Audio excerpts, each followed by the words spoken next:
बिस्मिल्लाहिर्रहमानिर्रहीम अस्सलातु वस्सलामु अलैका या सय्यदी या रसूल अल्लाह अस्सलातु वस्सलामु अलैका या सय्यदी या हबीब अल्लाह ला तदाद दुरूद व सलाम हमारे प्यारे आका हजरत मोहम्मद मुस्तफ़ा सल्लल्लाहु ताला अलैहि वसल्लम और आपके आल पर।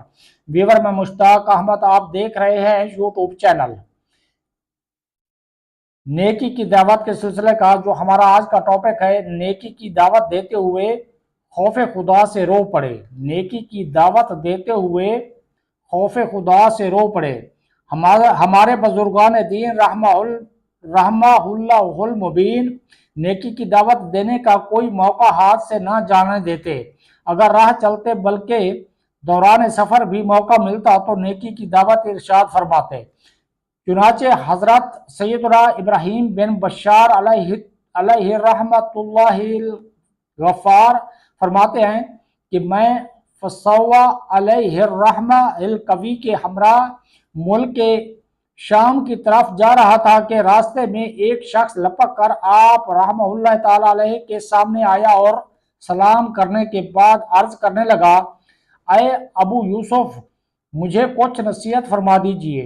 ये सुनकर आप रहमतुल्लाह ताला अलैहि रो पड़े और नेकी की दावत पेश करते हुए फरमाया, अय भाई, बेशक शब व रोज का जल्द जल्द आना जाना आपके बदन के घुलने, उम्र के ख़त्म होने और हर दम मौत के करीब से करीब तर होते चले जाने का पता दे रहा है।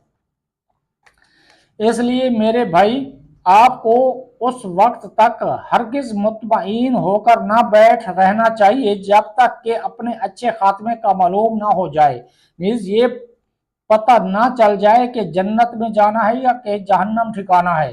अगर और ये खबर ना हो जाए कि आपका परवरदिगार अज़्ज़ व जल आपके गुनाहों और गफलतों की वजह से नाराज है या अपने फजल और रहमत के सबब आपसे राजी है। ऐ कमजोर इंसान, अपनी औकात मत भूलिए। आपका आगाज एक नापाक कतरा है जबकि इंजाम सड़ा हुआ मुर्दा। अगर अभी ये नसीहत समझ नहीं भी आ रही तो अनकरीब समझ में आ जाएगी।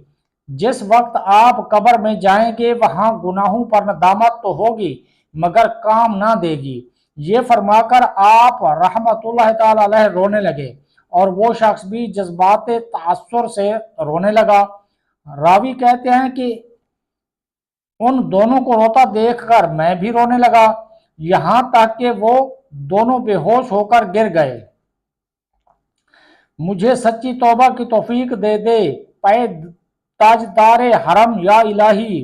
जो नाराज तू हो गया तो कहीं का रहूंगा ना तेरी कसम या इलाही। सल्लु अलल हबीब सल्लल्लाहु ताला अलैहि वसल्लम।